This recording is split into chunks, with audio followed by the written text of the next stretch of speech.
Bismillahirrahmanirrahim. Assalamualaikum warahmatullahi ta'ala wabarakatuh. Alhamdulillahi rabbil alamin. Wabihi nasta'in ala umuri dunya wad din. Wala hawla wala quwwata illa billahil aliyyil azim. Subhanaka la nuhsi thana'an 'alaika kama athnayta 'ala nafsik. فلك الحمد حتى ترضى ولك الحمد إذا رضيت ولك الحمد قبل الرضا ولك الحمد بعد الرضا ولك الحمد حتى ترث الأرض ومن عليها وأنت خير الوارثين سبحانك لا علم لنا إلا ما علمتنا إنك أنت العليم الحكيم رب اشرح لنا صدورنا ويسر لنا أمورنا واحلل عقدة من ألسنتنا ويفقه أقوالنا اللهم صل وسلم على سيدنا محمد الفاتح لما أغلق والخاتم لما سبق والناصر الحق بالحق والهادي إلى صراطك المستقيم وعلى آله وصحبه حق قدره ومقداره العظيم أما بعد. Yang dimuliakan Tuan Pengerusi Surau, Tuan-tuan Imam, Tuan-tuan Muadzin, barisan ahli jawatan kuasa, semua yang menjayakan segala aktiviti, program-program, pelbagai bentuk pengajian yang dianjurkan di bawah anjuran Surau An-Nur ini. Seterusnya hadirin dan hadirat muslimin dan muslimat yang dirahmati, yang dikasihi, mudahan kesemuanya diberikan kenikmatan, keredaan dan kerahmatan daripada Allah Subhanahu wa taala. Kita bersyukur kepada Allah Subhanahu wa taala limpah kurnia serta inayah yang telah pun diberikan, diagihkan, dianugerahkan oleh Allah Subhanahu wa taala ke atas kita semua pada hari ini. Dijadikan kita di antara umat Muhammad sallallahu alaihi wasallam yang dapat memakmurkan tempat yang sangat dimuliakan oleh Allah Subhanahu wa taala. Pada suatu waktu yang dijadikan oleh Allah Subhanahu wa taala waktu untuk kita beribadah kepadanya. Waktu yang tidak pernah disia-siakan oleh orang-orang yang saleh, melainkan dimanfaatkan waktu sebegini untuk menimba ilmu dan juga menambahkan dengan amalan yang sunnah. Kita berdoa kepada Allah Subhanahu wa taala dengan penuh kebaikan dan juga dengan penuh pada waktu yang penuh dengan keberkatan ini. Mudah-mudahan apa yang kita lakukan pada hari ini adalah suatu perkara yang dikurniakan istiqamah daripada Allah Subhanahu wa taala. Ya Allah, ya Tuhan kami, dengan keberkatan tempat ini dan juga kemuliaan bulan ini ya Allah, juga dengan fadilat waktu ini serta apa yang ada pada mujtama' ini, Engkau perkenankanlah setiap hajat yang terbuku di hati kami dan juga lepaskanlah kami daripada segala kesusahan ya Allah. Lepaskanlah kami daripada segala kesempitan, kekurangan dan berikanlah kami bantuan daripada-Mu ya Allah. Sematkanlah di dalam dada kami keimanan, ketakwaan, rasa cinta kepada-Mu dan agama-Mu ya Allah. Engkau jadikanlah kami sentiasa dapat berjalan di atas landasan syariat-Mu dan juga bernaung di bawah naungan rahmat-Mu. Pakaikanlah kami dengan pakaian keimanan, ketakwaan yang menebal dan bertambah saban hari dan saban waktunya ya Allah. Ya Allah, ya Tuhan kami, Engkau jadikanlah keseluruhan kehidupan kami dipenuhi dengan amalan kebaikan, ibadah, kebajikan dan semua perkara yang Engkau redai ya Allah. Jauhilah kami daripada segala persengketaan, kemungkaran, kemaksiatan dan juga suatu pertumpahan darah ya Allah. Ya Allah, ya Tuhan kami, jadikanlah kehidupan kami sejahtera, diberikan keberkatan, diberikan kenikmatan, penuh dengan kebahagiaan, kegembiraan, ketenangan jiwa ya Allah, sehinggalah kami menemukan ajal di penghujung kehidupan kami. Wafatkanlah kami, matikanlah kami dalam keadaan husnul khatimah. Allahumma khtim lana bihusnil khatimah wa la takhtim alaina bisu'il khatimah. Ya Allah, ya Tuhan kami, matikanlah kami semua di dalam keadaan husnul khatimah, dan jauhilah kami ya Allah daripada kematian su'ul khatimah. Amin ya rabbal alamin ya arhamar rahimin. Hadirin yang dirahmati, disayangi, dikasihi oleh Allah Subhanahu wa taala, Rasulullah sallallahu alaihi wasallam pada suatu hari pernah ditanya oleh seorang sahabat yang bernama Abu Najih. Abu Najih bertanya kepada Rasulullah sallallahu alaihi wasallam setelah Rasulullah memberikan tausiah, setelah Rasulullah memberikan tazkirah, dengan mengatakan, ya Rasulullah, ka'annaha mau'izatun muwaddi' fa'awsina.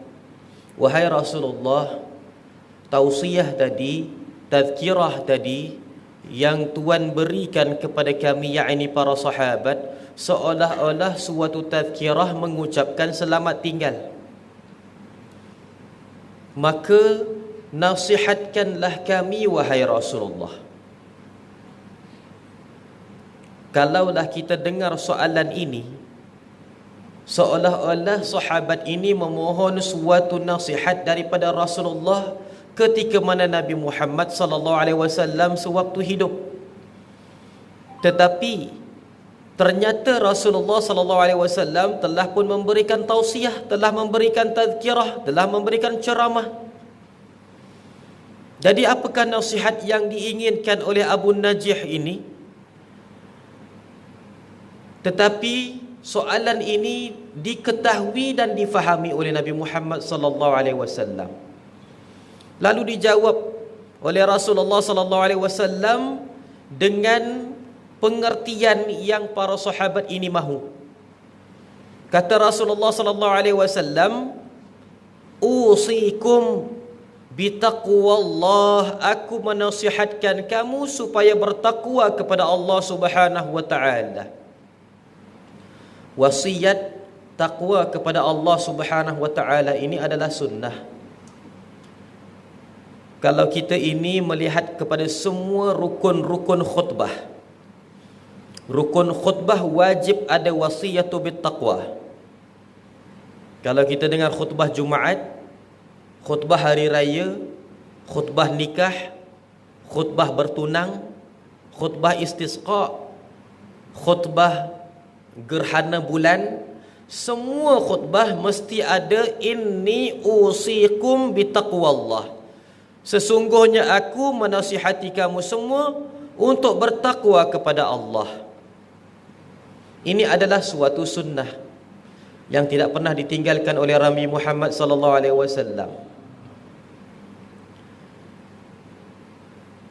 Tetapi isi kandungan nasihat Nabi Muhammad sallallahu alaihi wasallam ini adalah setelah daripada takwa kepada Allah ini.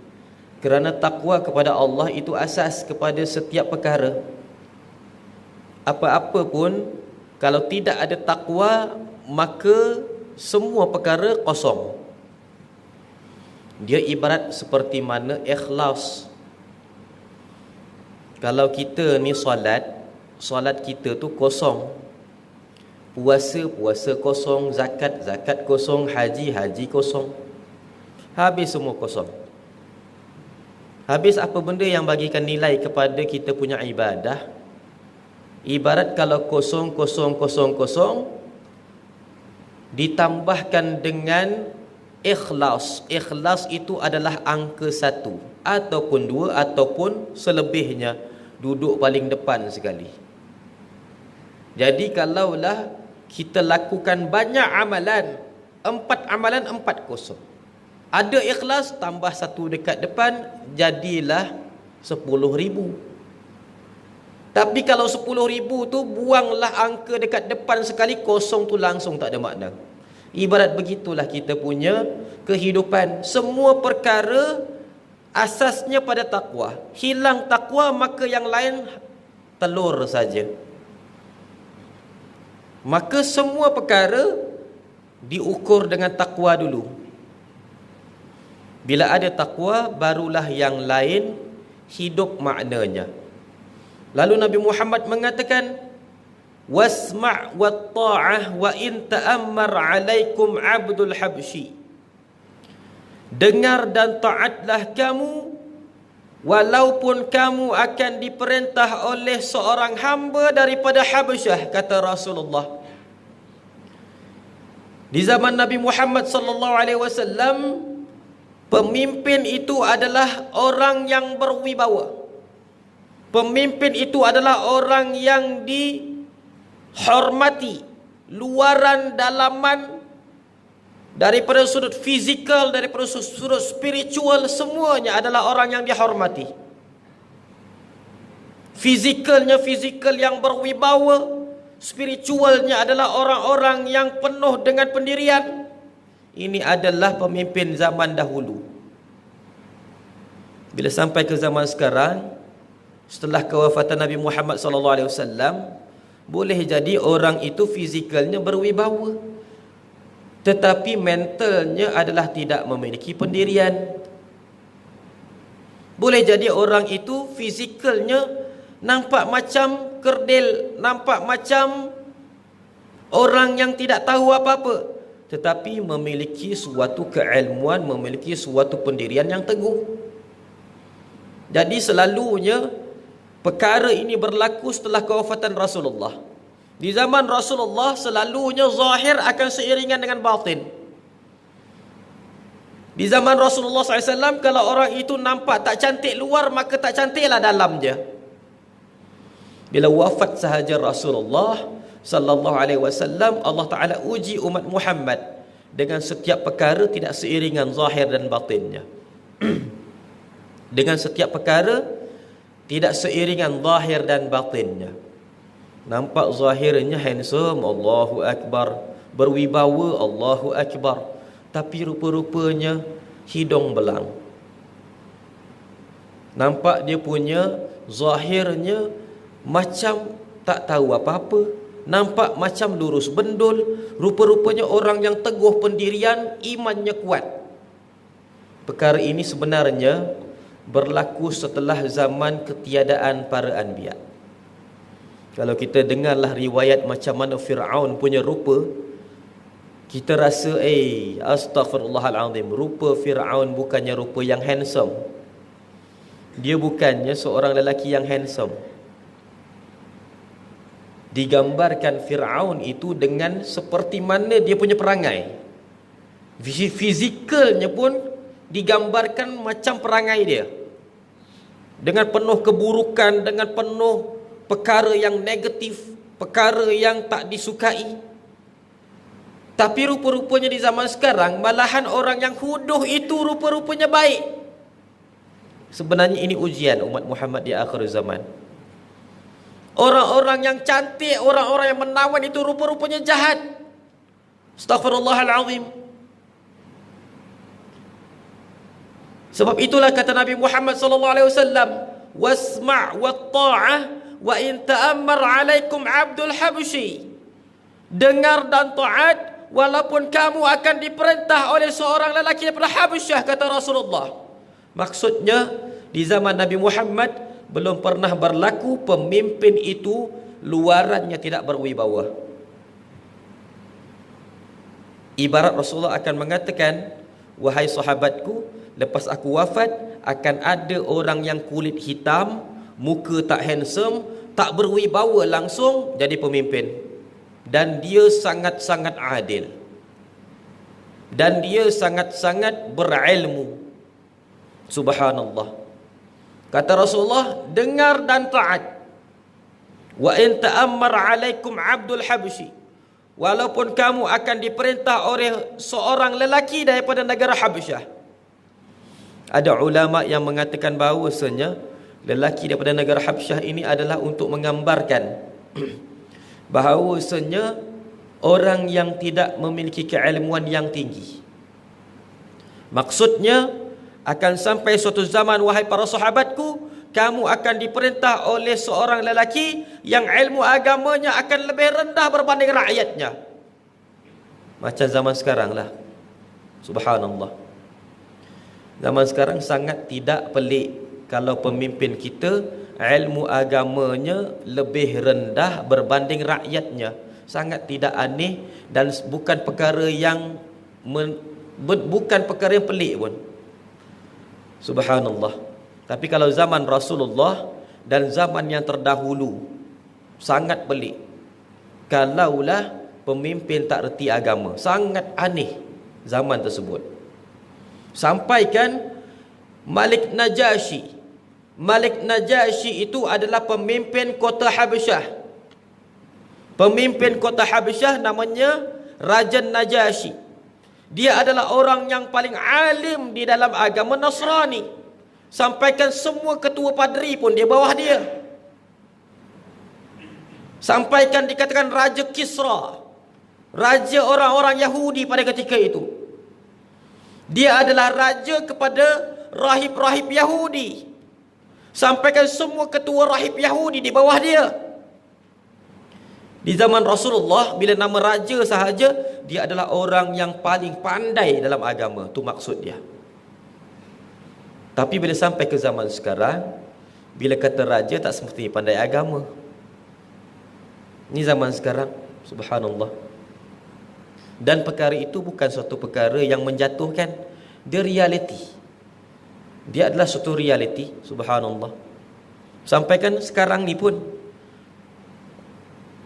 sampaikan sekarang ini, orang yang naik di atas mimbar untuk menyampaikan khutbah belum tentu lagi ilmu agamanya lebih tinggi berbanding yang makmum yang mendengar. Sama juga orang yang ditolak sebagai imam, belum tentu imam itu ilmunya lebih tinggi berbanding makmum. Zaman sekarang begitu. Dan perkara yang sudah tidak pelik lagi, dalam sebuah komuniti ada seorang diangkat menjadi ketua kampung. Belum tentu ketua kampung itu ilmunya lebih tinggi berbanding rakyatnya. Ini adalah di zaman sekarang. Bukan suatu penghinaan, tidak. Tapi realiti zaman. Di zaman para anbiya tak berlaku sedemikian. Dan penghujung para anbiya adalah Rasulullah. Wafat saja Rasulullah, perkara itu sudah tidak berlaku seperti mana di zaman-zaman terdahulu. Di zaman dahulu, kalaulah raja itu zalim, muka je pun muka jahat. Namrud jadi raja pasal dia di antara orang-orang yang kafir yang paling jenius. Dikatakan yang menentukan satu hari ada 24 jam adalah Namrud. Raja Namrud yang jadi pemimpin ketika mana kenabian Nabi Allah Ibrahim diriwayatkan bahawa dia inilah yang menentukan satu hari ada 24 jam. Mana ada manusia lain yang tentukan. Juga Namrud juga yang meletakkan nombor itu ada 9 angka saja. Cuba tengok. Nombor bagilah dekat dalam bahasa apa, angka mana pun mesti ada 9 je. Lepas 9 kosong, betul tak? Semua daripada ahli sejarah menyebutkan bahawasanya yang tentukan dia adalah Raja Namrud. Maksudnya genius betul-betul dia, bukannya calang-calang orang. Tapi dia kufur. Dalam riwayat mengatakan dia seorang raja yang zalim, orang yang kafir, dan rupanya pun rupa yang bengis, bukan rupa orang baik. Boleh jadi kalau kita nampak dia, kita tahu dia orang jahat. Maksudnya kalau zaman dahulu semua perkara seiringan. Kalau orang tu perangainya jahat, mukanya pun jahat. Bila Rasulullah wafat sahaja, maka berlakulah ujian kepada umat Muhammad bahawasanya Allah Ta'ala boleh sahaja jadikan orang yang muka baik tapi perangai jahat. Boleh saja orang yang mereka itu pakaiannya baik tapi perangainya jahat. Boleh jadi saja orang itu dia berwibawa daripada sudut zahirnya, tapi tak tahu apa-apa. Boleh jadi sampai zaman sekarang. Ini adalah ujian kepada umat Muhammad. Allahu Akbar. Dan kita sekarang sedang melalui ujian tersebut. Kita sekarang sedang melalui ujian tersebut. Subhanallah. Zaman sekarang apa nak dikatakan? Orang yang lawan agama tu muka handsome-handsome, badan cantik-cantik, duit banyak-banyak. Betul tak? Orang yang patuh dengan perintah agama ni muka pun tak handsome, perut pun boroi. Subhanallah. Ibarat macam itulah ibaratnya. Subhanallah. Inilah suatu gambaran yang ada di zaman sekarang.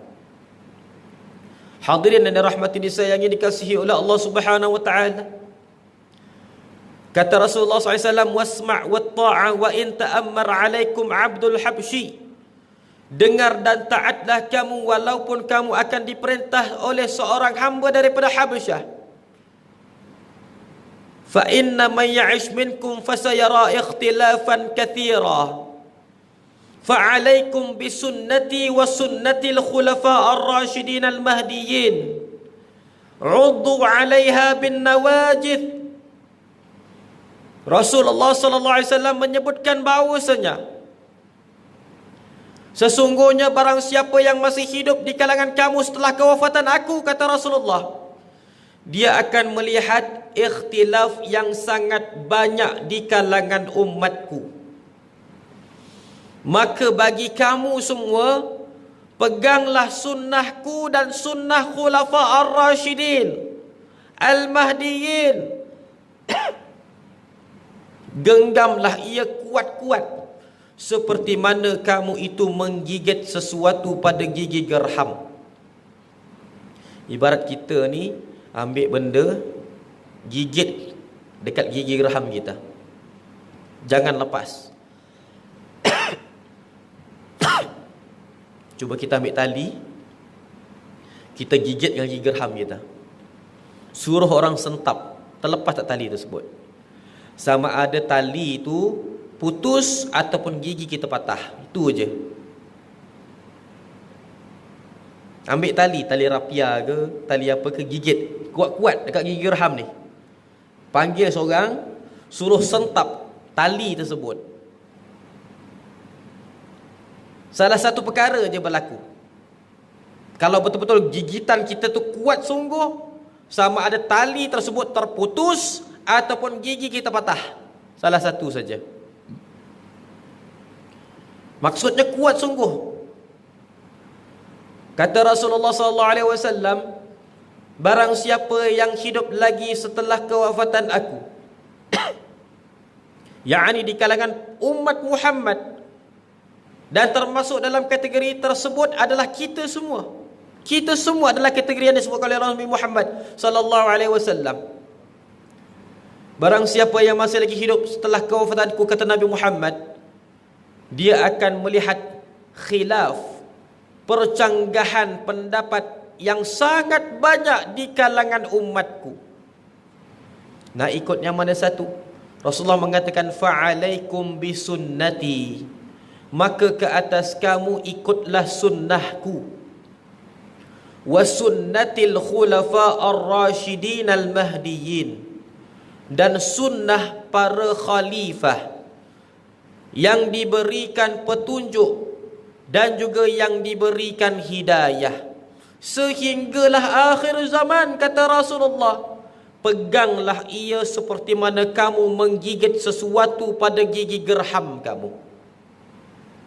Hadirin yang dirahmati disayangi dikasihi oleh Allah Subhanahu wa taala, di dalam perkataan Rasulullah ini, Rasulullah tidak mengatakan di manakah, Rasulullah tidak mengatakan mana-mana yang khilaf itu, percanggahan pendapat. Rasulullah tidak mengatakan mana-mana adalah benar, dan Rasulullah tidak mengatakan mana-mana adalah salah. Tetapi untuk mengikuti, untuk ikut kepada mana-mana pendapat, untuk ikut mana-mana percanggahan pendapat, maka perlulah utamakan sunnah Rasulullah dan sunnah para khulafa ar-rasyidin al-mahdiyyin. Peganglah ia kuat-kuat, kata Rasulullah. Hadirin yang dirahmati, disayangi, dikasihi oleh Allah Subhanahu wa taala. Kalau Rasulullah mengatakan bahawasanya ikutlah sunnah aku, maka settle habis semua masalah. Tak ada masalah dah. Tetapi bila Rasulullah mengatakan serta ikutlah sunnah para khulafa ar-rasyidin al-mahdiyyin, sekarang ini bukanlah kita nak katakan ia suatu masalah, tetapi suatu persoalan. Para khulafa ar-rasyidin di antara satu sama yang lain juga mereka itu bercanggahan pendapat. Para sahabat satu sama yang lain bercanggahan pendapat. Jangan kata bercanggahan pendapat setelah kewafatan Nabi Muhammad, masa Rasulullah hidup pun mereka bercanggahan pendapat. Allahumma salli ala Sayyidina Muhammad. Sekarang banyak orang bercanggahan pendapat, sampaikan mengatakan yang inilah yang paling betul, yang lain semuanya salah. Astaghfirullahalazim. Hadirin dan dirahmati, disayangi, dikasihi oleh Allah Subhanahu wa taala. Di dalam mana-mana perkara yang berbentuk khilafiyah, mana-mana perkara yang berbentuk khilafiyah, maksudnya berbentuk percanggahan pendapat di dalam agama, tak boleh kita katakan yang mana salah, yang mana betul. Tak boleh kita mengatakan yang ini tepat, yang itu kurang tepat. Tidak. Kerana percanggahan pendapat bukan datang daripada orang-orang yang jahil. Percanggahan pendapat dalam agama bukan datang daripada orang-orang yang jahil. Boleh tak kita katakan Imam Maliki betul, yang lain imam semua salah? Boleh? Tak boleh. Boleh tak kita katakan Imam Syafi'i betul, yang lain imam semuanya salah? Boleh ke? Tak boleh. Semua para a'immah memiliki dalil, memiliki rujukan dan memiliki suatu nas untuk mereka menegakkan suatu pendapat, suatu percanggahan yang mereka itu pegang. Jangan kita ini subhanallah pertikaikan kenapa Imam Syafi'i bercanggahan dengan Imam Maliki sedangkan Imam Maliki itu gurunya. Kerana Imam Syafi'i juga seorang ulama. Allahumma salli ala Sayyidina Muhammad. Subhanallah. Jangan kita ini subhanallah mempertikaikan, sampaikan para a'immah di bawah mazhab Imam Syafi'i sekalipun, yang paling mu'tabar seperti Imam Ahmad, seperti Imam Ramli, seperti mana Imam Nawawi, dan juga seperti mana Imam Ibnu Hajar. Empat para a'immah ini semuanya adalah para a'immah di bawah mazhab Imam Syafi'i. Semuanya digelarkan sebagai a'immatus syafi'iyah, dan semuanya bercanggahan pendapat. Semua bercanggahan pendapat. Kalau tuan-tuan nak tahu, bila bulan Ramadan, ada beberapa perkara yang waktu siang kita ini makruh buat. Imam Ibnu Hajar mengatakan berkumur-kumur itu makruh di siang hari. Maka jangan kumur-kumur. Ambil uduk tak payah kumur-kumur, tuan-tuan. Seperti mana berkata Imam Ahmad, di waktu siang hari kita ini dimakruhkan bersugi. Maksudnya jangan berus gigi, tuan-tuan. Waktu siang jangan berus gigi. Jangan bersugi. Sugi tak boleh. Juga ada para a'immah di bawah mazhab Imam Syafi'i mengatakan bahawasanya di waktu siang bulan Ramadan makruh mandi. Mandi makruh. Nanti balik kerja, lepas balik kerja pukul 4, pukul 5 petang, jangan mandi. Mandi lepas daripada maghrib. Tetapi semua pendapat para a'immah itu disanggah oleh Imam Ramli, disanggah oleh Imam Nawawi. Imam Nawawi juga adalah imam di bawah fiqh Imam Syafi'i. Sama juga. Imam Syafi'i kata waktu siang bulan Ramadan diharuskan bersugi, diharuskan berwangi-wangian, diharuskan berkumur-kumur, diharuskan mandi. Imam Nawawi cakap.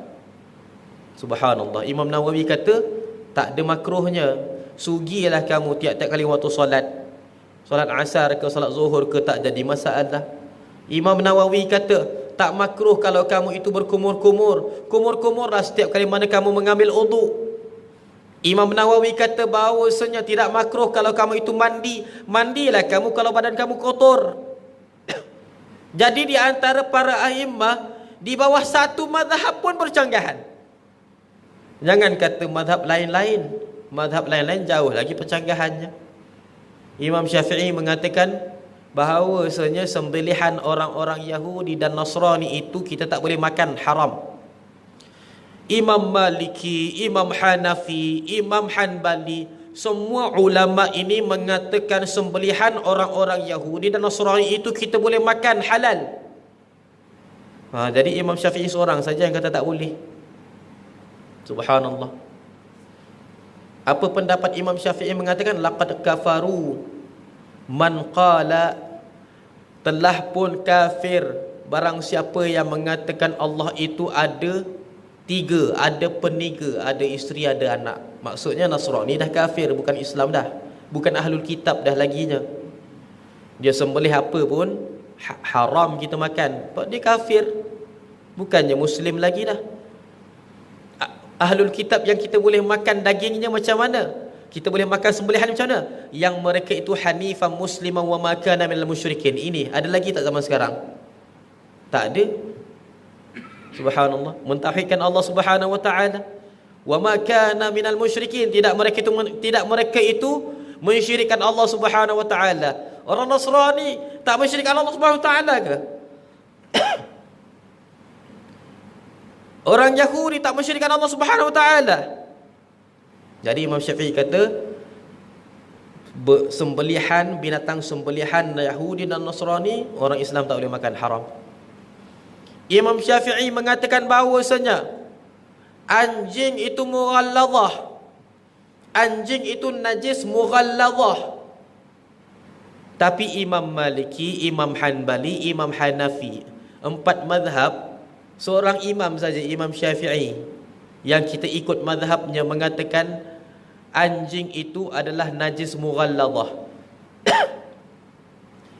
Tiga imam yang lain semuanya mengatakan anjing bukan mughalladhah. Sampaikan ada yang mengatakan mutawassitah. Maksud mutawassitah tu dia macam najis biasa saja. Maka subhanallah, percanggahan pendapat ini subhanallah, mana yang betul? Jawapannya dengan ketaatan kita kepada pemimpin yang awal tadi Rasulullah cakap. Kenapa kita di Malaysia mengikut fiqh mazhab Imam Syafi'i? Kerana kita taat kepada pemimpin kita. Kalau kita lawan pemimpin kita, kita kata Imam Syafi'i tak betul, nak ikut imam lain. Astaghfirullahalazim. Jadi para pemimpin yang telah menetapkan mana-mana pendapat yang perlu dijalankan dalam negaranya, maka taat. Kata Rasulullah SAW, fa'alaikum bisunnati, ke atas kamu ikut sunnahku. Sunnah Rasulullah SAW itu ada dua. Maksud bukannya dua pada batang tubuh Rasulullah, tapi sunnah pada pendirian Rasulullah ada dua bahagian. Rasulullah kehidupannya memiliki pendirian.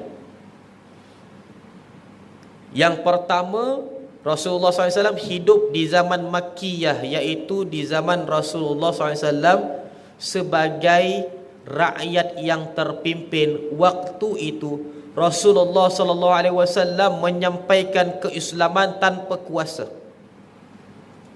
Tidak ada apa-apa kuasa pun Nabi Muhammad SAW menyampaikan risalah keimanan, menyampaikan risalah ketakwaan. Pada waktu itu Nabi Muhammad SAW tidak pernah meminta sesiapa pun daripada orang-orang kafir supaya memecahkan berhala mereka, melainkan suruh mereka bertauhid kepada Allah Subhanahu wa taala.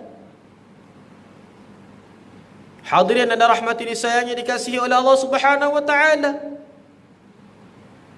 Dan Rasulullah SAW tidak pernah pun meminta jawatan. Aku nak jawatan, boleh tak? Aku nak memimpin kota Mekah.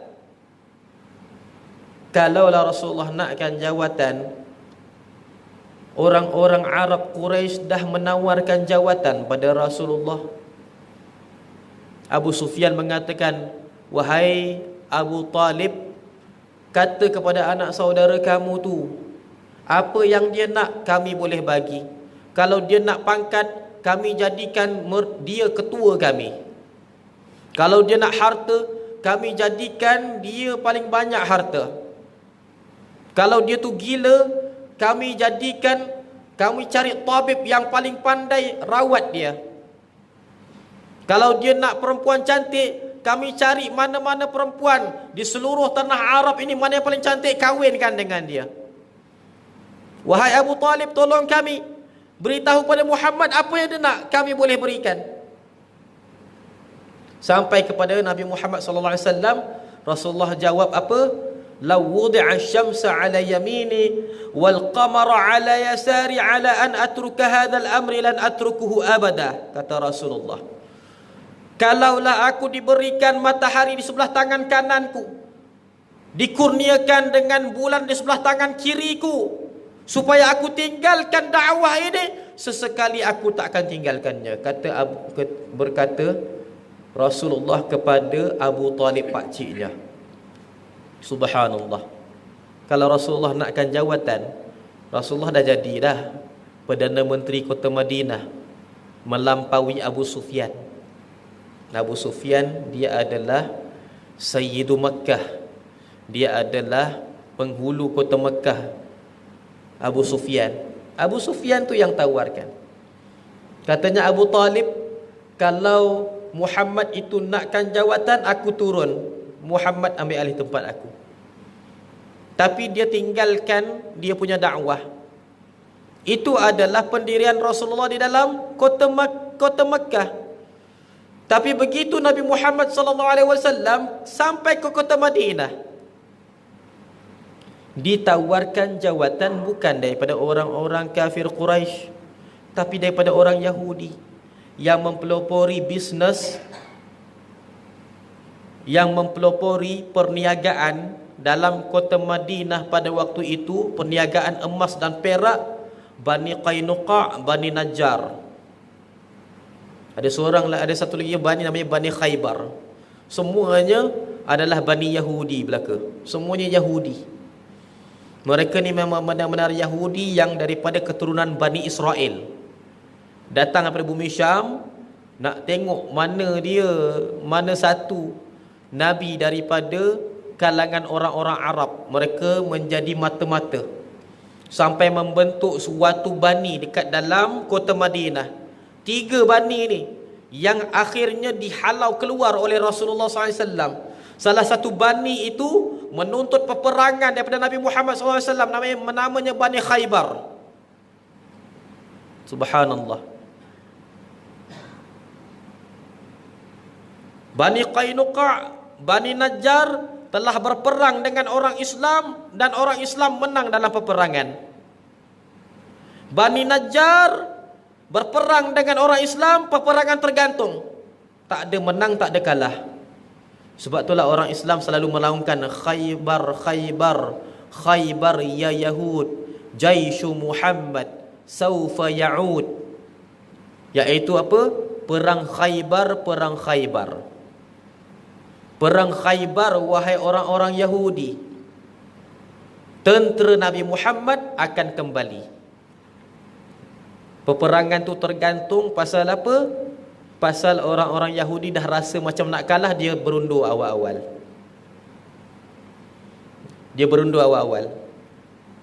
Subhanallah. Bani Khaybar, peperangan Khaybar lah tu.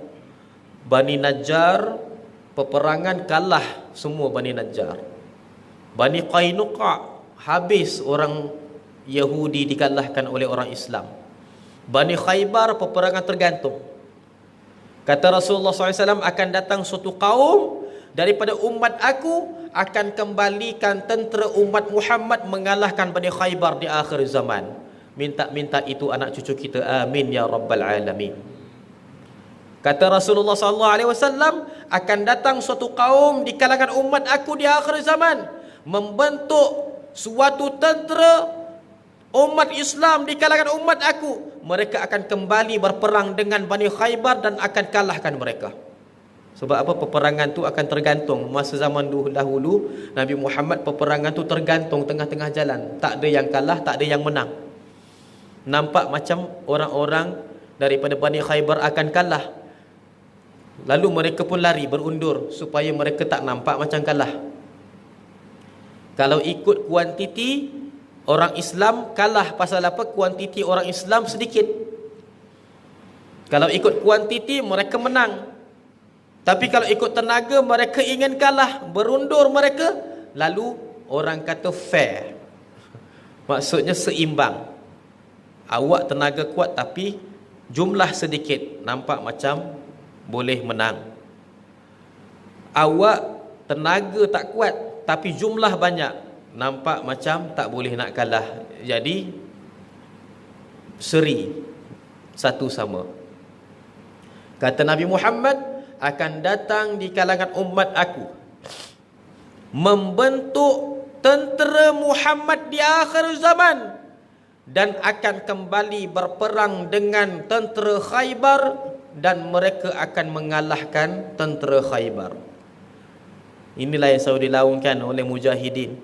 Katanya Khaybar, Khaybar, Khaybar ya Yahud, Jaishu Muhammad saufa ya'ud. Ini adalah laungan-laungan lah, subhanallah. Tentera Khaybar di akhir zaman itu adalah Al-Mahdi Al-Muntadhar. Hadirin yang dirahmati, disayangi, dikasihi oleh Allah Subhanahu wa taala. Maka Rasulullah sallallahu alaihi wasallam bila sampai ke kota Madinah pada waktu itu, Rasulullah sallallahu alaihi wasallam mengambil jawatan kerana pembentukan kerajaan di dalam kota Madinah bukan daripada suatu anugerah yang bersyarat, tetapi dengan kekuatan. Ibarat Bani Qainuqa', Bani Najjar mengatakan, wahai Muhammad, kamu bentuk kamu punya kerajaan dan kami bentuk kerajaan kami. Kalau kamu kuat maka kamu memimpin, kalau kami kuat maka kami memimpin. Dalam 3 bulan sahaja semua daripada kekuatan ekonomi jatuh ke tangan umat Islam. 3 bulan saja memimpin kota Madinah secara mutlak Rasulullah sallallahu alaihi wasallam tanpa ada syarat. Katanya syaratnya apa? Kalau kamu kuat, kamu memerintah. Kalau kami kuat ekonomi kami, kami memerintah. Pada waktu itulah Rasulullah membina kekuatan dalam ekonomi. Pada waktu itulah Rasulullah dapat membina kota Madinah dengan kekuatannya. Allahumma salli ala Muhammad. Kerana apa? Orang-orang Yahudi menganggap Islam itu adalah suatu kaum yang tidak mampu berdaya saing di dalam perniagaan dan juga perdagangan. Menyangkakan mereka sahaja yang boleh memegang harta yang banyak. Katanya Islam ini adalah kelompok yang miskin. Dalam kota Madinah, dalam kota Mekah, mereka adalah kelompok yang miskin. Lalu mereka ini dikatakan, kamu bentuk kamu punya kekuatan wahai Muhammad, kami bentuk kekuatan kami. Kalau kamu itu memiliki kekuatan di dalam ekonomi, maka memerintah kota Madinah. Dari persitulah Rasulullah SAW memeterai perjanjian di dalam piagam kota Madinah di antara orang-orang Islam dan orang-orang Yahudi dalam kota Madinah. Dari persitulah keluarnya hadis, man adza dhimmiyan faqad adzani. Barang siapa yang mengganggu orang-orang kafir zimmi, dia telah mengganggu aku, kata Rasulullah sallallahu alaihi wasallam. Kerana apa? Pembentukan kerajaan kota Madinah ada juga orang-orang yang bukan Islam menyokong. Pembentukan kerajaan Nabi Muhammad dalam kota Madinah ada juga di kalangan orang-orang bukan Islam menyokong. Mereka itu menyokong Nabi Muhammad sallallahu alaihi wasallam menjadi pemimpin. Orang ini adalah kafir zimmi. Kata Rasulullah, man adza zimmiyan faqad adani. Barang siapa yang mengganggu orang-orang kafir dhimmi, dia telah pun mengganggu kami, iaitu mengganggu orang-orang Islam. Hadirin dan rahmati disayangi dikasihi oleh Allah Subhanahu wa taala, berlakulah segala percanggahan pendapat, berlakulah segala perbezaan pendapat di kalangan para sahabat dalam pemerintahan, tetapi bukannya untuk melemahkan, malah meneguhkan agama Islam pada waktu itu. Daripada situlah kata Rasulullah sallallahu alaihi wasallam, al-khilafatu fi ummati rahmah. Kata Rasulullah sallallahu alaihi wasallam, percanggahan pendapat di kalangan umat aku adalah rahmat, kata Rasulullah sallallahu alaihi wasallam. Al-ikhtilafu ummati rahmah, kata Rasulullah, percanggahan pendapat di kalangan umat aku adalah rahmat, kata Rasulullah sallallahu alaihi wasallam. Rasulullah tidak mengatakan percanggahan pendapat di dalam umatnya itu ada yang benar, ada yang salah. Tapi kalaulah kita ini nak ikut mana-mana satu, perlulah dengan seiring dengan ketaatan pemimpin kepada pemimpin. Pemimpin kita Islam, alhamdulillah, yang telah pun menentukan mazhab kita apa, telah menentukan pegangan kita apa. Ikut sahaja, subhanallah, tidak sesat. Mazhab kita Syafi'i, pegangan kita sunnah wal jamaah. Bukan kata kalau orang ikut selain daripada itu adalah orang tu sesat, jadi kafir, tidak. Tapi tak seiring dan sejajar dengan sunnah. Hadirin yang dirahmati disayangi dikasihi oleh Allah Subhanahu wa taala.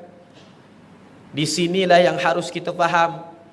Bila Rasulullah mengatakan bahawa fa'alaikum bi sunnati wa sunnatil khulafa ar-rasyidin al-mahdiyyin, kepada kamu, ke atas kamu, ikut sunnahku dan sunnah khulafa ar-rasyidin al-mahdiyyin. Maksudnya kamu itu harus menteladani apa yang telah berlaku di zaman Nabi Muhammad sallallahu alaihi wasallam. Mereka itu tidak pernah bercanggahan pendapat sehinggalah menjatuhkan satu sama yang lain. Ni di dalam bab solat tarawih. Ada orang kata nak solat 8 rakaat ke 20 rakaat. Ada orang kata kalau solat tarawih 8 rakaat tu bukan solat tarawih, tu solat biasa-biasa. Dia kena 20 rakaat. Kan? Nasib baik tak ada orang yang cakap dia kalau solat tarawih lepas ni kena ada more. Kalau tak ada more bukan solat tarawih namanya. Nasib baik tak ada orang macam itu ya. Tapi wallahu alam, mana tahu? Manalah tahu kalau tiba-tiba satu hari ni tiada orang cakap macam itu, mana tahu, wallahu a'lam. Hadirin yang dirahmati disayangi dikasihi oleh Allah Subhanahu wa taala, percanggahan pendapat berkenaan dengan rakaat solat tarawih ini adalah percanggahan pendapat semenjak zaman sahabat lagi, bukannya di zaman para ulama terdahulu. Para ulama terdahulu mengambil pendapat yang telah pun dilakukan oleh para sahabat. Rasulullah memang tak pernah seumur hidup Nabi Muhammad solat tarawih 20 rakaat. Rasulullah tak pernah solat tarawih 20 rakaat. Tapi di kalangan para sahabat ramai yang solat tarawih 20 rakaat. Subhanallah. Tuan-tuan yang dirahmati dikasihi oleh Allah Subhanahu wa taala, zaman Rasulullah ketika mana mereka itu ingin beribadah, Rasulullah SAW suruh mereka ikut teladan dalam ibadah daripada Sayyidina Abu Bakar dan juga Sayyidina Umar. Kata Rasulullah SAW, setelah daripada 3 hari melancarkan solat tarawih, hari pertama Rasulullah lepas daripada Isya, solat tarawih bacaan yang panjang, 8 rakaat bertartil. 1 rakaat purata 1 juzuk, 1 rakaat. 2 rakaat habis surah Al-Baqarah. 8 rakaat Rasulullah SAW bermula daripada lepas Isya, habis sahaja tarawih, habis saja solat witir pertengahan malam. Ibarat mula tarawih lepas Isya pukul berapa? Pukul 9. Habis tarawih nanti pukul 12. Tu zaman Rasulullah. Buatlah kalau nak buat. Itu hari pertama. Hari kedua Rasulullah SAW tunggu sekejap. Tunggu Rasulullah SAW berzikir, berdoa dan sebagainya. Baru Rasulullah bangkit untuk solat tarawih. Ada gap, ada jarak di antara Isyak dan juga tarawih. Hari yang ketiga lepas Isyak Rasulullah balik rumah. Para sahabat tunggu Rasulullah tak datang-datang. Sampailah separuh malam. Separuh malam, maksudnya pukul 12, pukul 1 Rasulullah baru sampai masjid. Rasulullah kata, hari ini adalah hari last aku imamkan tarawih. Lepas ni kamu semua solat tarawih sendiri-sendiri. Ikutlah kamu kepada Sayyidina Abu Bakar dan Sayyidina Umar. Jadi Rasulullah solat tarawih pada pertengahan malam, pukul 1, pukul 2 ataupun pukul 12. Mula waktu tu habis waktu sahur. Nak ikut yang mana? Tapi semua 8 rakaat. Bila Rasulullah SAW dah memberikan lesen besar kepada Abu Bakar dan juga kepada Umar, jadi Sayyidina Abu Bakar As-Siddiq ikut dia punya pendapat. Sayyidina Abu Bakar As-Siddiq adalah orang yang sangat berani dalam ibadah. Lalu Sayyidina Abu Bakar mengatakan bahawasanya, wahai sahabat yang nak ikut solat tarawih bersama dengan aku, lepas Isyak kita balik, kita duduk dengan ahli keluarga, kita berehat. Nanti pertengahan malam baru semuanya datang masjid, ikut aku solat tarawih 8 rakaat, baca setiap daripada 1 rakaat 1 juzuk Al-Quran. Pertengahan malam habis waktu sahur. Adapun Sayyidina Umar adalah orang yang sangat berhati-hati di dalam ibadah. Orangnya berani, tapi dalam ibadah dia sangat berhati-hati. Kalau buat macam itu, takut nanti bila balik rumah tak datang masjid dah. Wah, balik rumah dah tidur, nanti dah terlajak tidur pula. Jadi, wahai sahabat yang nak ikut aku solat tarawih, lepas Isyak kita terus solat tarawih. Jangan tunggu dah, nanti kan kalau balik rumah memang tak datang. Tetapi solat tarawih tu nampak macam berat, kata Sayyidina Umar. Kesian nanti orang-orang muda tak larat nak ikut. Apa kata kita ini pendekkan bacaan, 1 rakaat 1 muka surat saja, tapi rakaatnya kita tambah 20 rakaat. Jadi lepas daripada, sebab apa 20 rakaat? Nanti kalau orang nak berhenti bila-bila masa boleh. Contohlah tuan-tuan, solat 8 rakaat kan, imam pula rakaat yang ketiga. Sekarang ni dah pukul 11 malam. Rakaat yang keempat, imam masih lagi baca surah Ali Imran. Daripada Al-Baqarah tadi sampai Ali Imran dah. Nak berhenti tak boleh, pasal apa? Tengah solat. Tapi kalau 20 rakaat, Assalamualaikum warahmatullahi, Assalamualaikum warahmatullahi. Yang penat boleh rehat dulu, boleh urut kaki, biarlah dia orang solat dululah. Kan, betul tak? Itulah dia punya kepentingan dia. Subhanallah. Jadi Sayyidina Umar mengatakan bahawasanya semua sekali kita buat 20 rakaat, tapi baca pendek-pendek je, 1 juzuk 1 malam. 20 rakaat 1 juzuk, potong-potong ayatnya. Subhanallah. Solat witir 3 rakaat lepas daripada tarawih. Jadi apa yang kita ikut sekarang ini adalah ikut kepada Sayyidina Umar. Ketika mana mereka itu mengadakan solat tarawih berjamaah dalam satu masjid, Sayyidina Umar terkejut. Pasal apa zaman Rasulullah tak pernah berlaku melainkan pada 3 hari yang pertama di belakang Rasulullah. Setelah itu dalam satu masjid ada 2 jamaah. Jamaah yang pertama ikut Sayyidina Umar, jamaah yang kedua ikut Sayyidina Abu Bakar As-Siddiq. Setelah daripada itu, satu masjid satu jamaah saja. Kata Sayyidina Umar, ni'mal bid'atu hadhihi. Bid'ah paling baik aku nampak adalah benda yang ini, kata Sayyidina Umar. Subhanallah. Jadi sekarang ni dahlah baca pendek 8 rakaat pula tu. Kan? Baca surah pendek dah. 8 rakaat pula tu. Jadi ambil dua-dua pendapat. Yang pertama, waktunya lepas Isyak ambil daripada Sayyidina Umar. Surahnya pendek-pendek, ambil daripada Sayyidina Umar. Rakaatnya 8 rakaat, ambil kepada Sayyidina Abu Bakar As-Siddiq. Ada yang salah tak? Tak ada. Semuanya benar. Tarawih namanya tarawih. Subhanallah. Lebih baik daripada tak solat langsung. Hadirin dan rahmati disayangi dikasihi oleh Allah Subhanahu Wa Taala. Percanggahan pendapat tak ada yang salah, melainkan yang salah tu kalau kita bersalahan dengan orang ramai. Duduk dekat sini, subhanallah, salat berapa rakaat kat sini? 20 rakaat, alhamdulillah. Yang kita duduk manjang sini tak pernah 20 rakaat, asyik 8 rakaat je. Subhanallah. Tu yang salah. Kita ni sepatutnya kalau duduk dalam satu komuniti, ikut pemimpin yang memimpinkan solat tarawih, itu yang dikatakan wasma' wa ta'ah, dengar dan taat kepada pemimpin kamu. Duduk dalam solat, dengar dan taat pada pemimpin surau. Duduk dalam suatu majlis, dengar dan taat kepada suatu pemimpin. Subhanallah. Apa yang telah dijadualkan, apa yang telah ditetapkan, apa yang telah pun disilibuskan dalam ibadah, dalam zikir, ini semuanya nak menentang. Surau kata lepas daripada solat Aisyah, kita adalah ada baca surah Al-Mulk. Kita apa surah Al-Mulk? Tak nak surah Al-Mulk, saya nak baca surah Al-Baqarah. Itu yang salah. Subhanallah. Surau kata kita solat insya-Allah 8 rakaat. Tahu tak nak 8 rakaat, saya nak 20 rakaat. Itu yang salah. Surau kata okeylah kami solat 20 rakaat. Banyak sangatlah, saya nak 8 rakaat. Itu yang salah.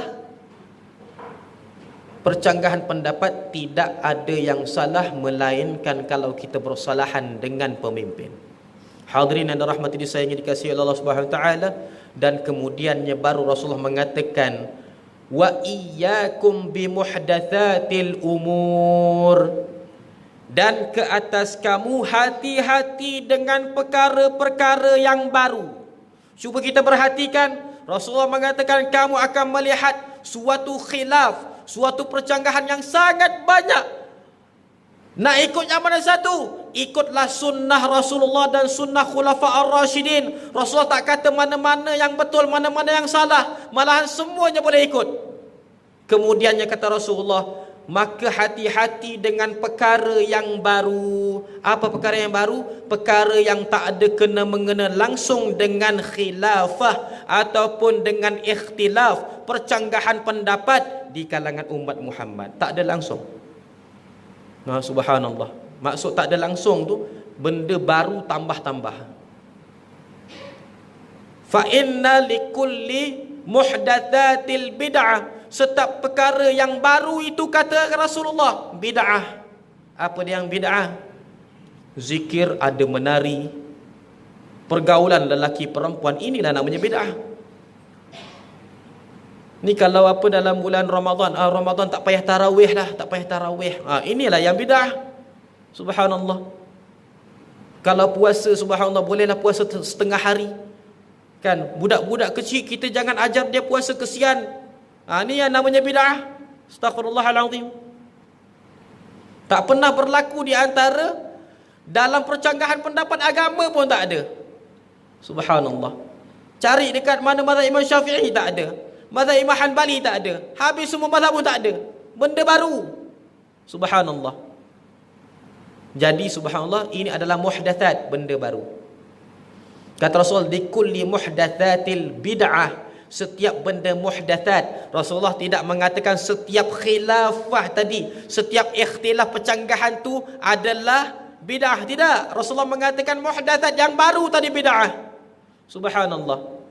Tarawih 20 rakaat bid'ah ke? Tidak, pada zaman sahabat lagi. Tarawih 8 rakaat bid'ah ke? Tak, pada zaman sahabat lagi. Zikir-zikir salawat antara 2 rakaat tarawih bid'ah ke? Tidak, dilakukan oleh sahabat malahan. Apa yang baru? Tak payah solat tarawih langsung, duduk rumah tengok TV, Netflix. Ni yang bid'ah. Subhanallah. Kata Rasulullah, di kulli muhdatsatil bid'ah, setiap perkara yang baru itu bid'ah. Wa likulli bid'atin dalalah, dan setiap benda yang bid'ah itu adalah sesat. Wa kullu dalalatin finnar, dan setiap perkara yang sesat itu adalah menuju ke jalan neraka. Subhanallah. Jadi harus hati-hati. Kalau ada orang mengatakan salawat di antara tarawih itu bid'ah, ini adalah perkara yang keterlaluan. Benda yang pernah dibawakan oleh para ulama tidak bid'ah. Benda yang pernah dilakukan oleh orang-orang yang soleh terdahulu tidak bid'ah. Benda yang bid'ah apa? Benda yang dilakukan untuk menghentikan ibadah. Benda yang dilakukan untuk mengganggu ketenteraman umat Islam. Benda yang dilakukan untuk menghentikan, untuk memudahkan ataupun untuk mengharuskan maksiat, ini bid'ah. Astaghfirullahalazim. Hadirin yang dirahmati, disayangi, dikasihi oleh Allah Subhanahu wa taala. Minta maaf juga kalaulah subhanallah agak keterlaluan. Boleh jadi akan datang ada suara yang mengatakan bulan Ramadan orang Islam boleh buka kedai makan tengah hari. Jangan kita ni pelik, akan datang mungkin ada. Subhanallah. Akan ada orang mengatakan akan datang ni, sekarang masih belum, tapi nampak macam dah nak ada. Orang Islam boleh buka kedai makan tengah hari bulan Ramadan. Jangan pelik, benda ni mungkin akan berlaku. Wallahu a'lam. Mudah-mudahan Allah Subhanahu wa taala mengangkatkan darajat kita, menghindarkan kita dari segala kebinasaan, segala perkara yang ianya keterlaluan. Ya Allah, ya Tuhan kami, ampunkan dosa kami, angkatkan darajat kami. Selamatkanlah kami daripada segala tipu daya dunia dan juga segala fitnah-fitnahnya, ya Allah. Rabbana atina fid dunya hasanah wa fil akhirati hasanatan wa qina adzaban nar. Wa sallallahu ala sayyidina Muhammadin nabiyil ummi wa ala alihi wa sahbihi wa baraka wa sallam. Walhamdulillahi rabbil alamin. Minta maaf sekiranya salah kata, tutur bicara, terkasar bahasa, ada tersinggung mana-mana pihak yang berada di dalam surah An-Nur ini. Aqulu qawli hadha li wa lakum billahi taufiq. Assalamualaikum warahmatullahi taala wabarakatuh.